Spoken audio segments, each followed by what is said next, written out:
Member for Caldwell has the call. Thank you, Madam Speaker.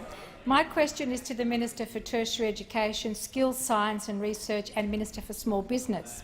Minister, how is the government supporting jobs in our economy by investing in skills for Australians?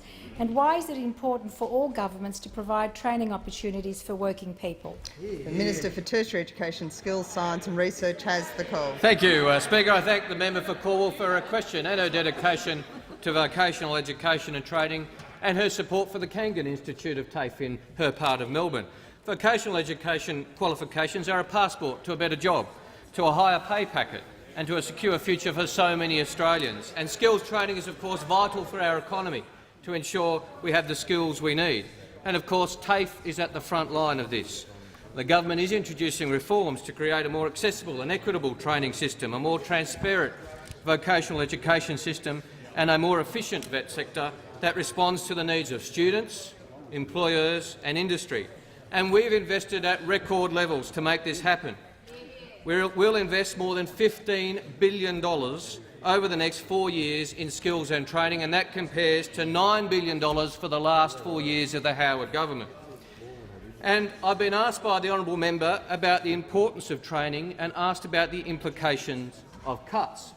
Now, Speaker, this is not a hypothetical question.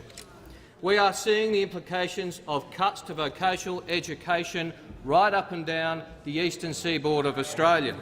Victoria has cut $300 million from the TAFE system. This will see campus closures, staff redundancies and course fees increase. The New South Wales government is sacking 800 TAFE teachers, and students will be hit with a 9% TAFE fee increase. And, of course, in Queensland, 13 campuses are being closed, and Premier Newman is threatening to close 25 more TAFEs. These cuts represent a real risk to our economy and are affecting thousands of people.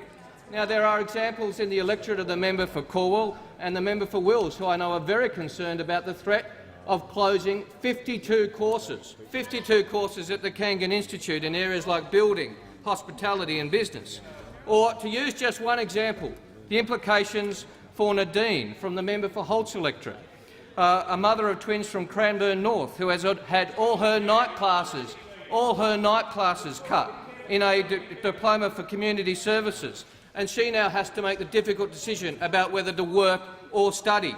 Now, these are the implications of the cuts. All members of this House should oppose these cuts, and members on this House do. But alas, it's not the case for all members of the House. The member for North Sydney has said Campbell Newman's cuts were, quote, pretty reasonable, and more power to his right arm. That shows you what happens if he'll get his hands on the purse strings, Speaker.